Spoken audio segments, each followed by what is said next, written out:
Lietot vai nelietot fungicīdu tauriņziežos? Pie 3,5 tonnām ražas šīs fungicīdu izmaksas sedz papildus 150 kg uz hektāru vairāk zirņu, ko ienes. Liekas relatīvi, ka zirņi it kā neslimo. Ja mums ir bijis raps, tad tas nozīmē, ka gan pelēkās puves, gan baltās puves ierosinātāji tāpat šajā augsnē mums būs.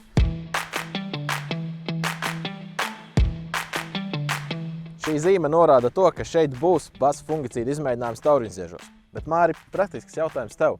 Lietot vai nelietot fungicīdu tauriņziežos, jo tomēr tās ir izmaksas. Jā, tās ir izmaksas, bet es argumentēšu tev, kāpēc es ieteiktu tomēr lietot. Skatāmies uz to pašu Pictor Active. Zemākā rekomendētā deva, ko mēs iesakām zirņos, tas ir 0,6 litrus hektāra. Pārreikinot naudas izteiksmē, tas ir tuvu pie 30 € uz hektāra.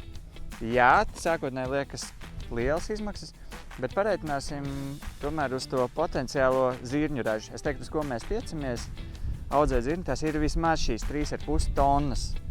Pie 3,5 tonnām ražas šīs fungicīdu izmaksas būtībā sedz papildus 150 kg uz hektāru vairāk zirņu, ko ienes. Bet, ja saimnieks pirmo gadu sēj zirņus, vai tiešām vajadzīgs fungicīds? Tas arī diezgan loģisks jautājums, jo liekas relatīvi, ka zirņi it kā neslimo. Bet pat pie ļoti zēma slimības spiediena, teiksim, piemēram, iedegām pie 5% slimības no 3,5 tonnām, atņemot šos 5%, tie jau ir 175 kg uz hektāra. Ja šis slimības spiediens, piemēram, ja mums ziedēšanas laikā būs silts, ilgstoši mitrs, tad tas slimības spiediens var uzkāpt 10–15%, kur jau šī starpība veidojās līdz pat pustonnai.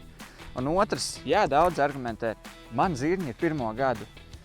Zirņi varbūt ir pirmo gadu, bet vai šajos laukos ir bijis iepriekš rapsis? Lielākoties šī atbilde ir tomēr jā, ka mums raps ir bijis gadu, 2 gadus atpakaļ.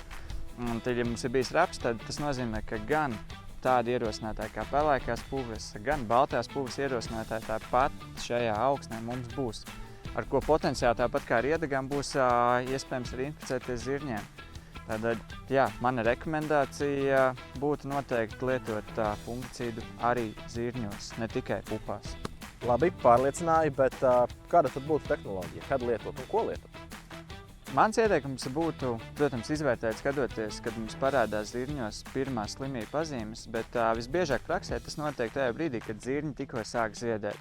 Un mūsu rekomendācija zirņos ir iet ar vienreizēju fungicīdu apstrādi ar Pictor Active, un attiecīgi tad šo devu mēs varam pielāgot no 0,6 līdz 0,8 litru uz hektāru. Labi, un pupās tā pati tehnoloģija?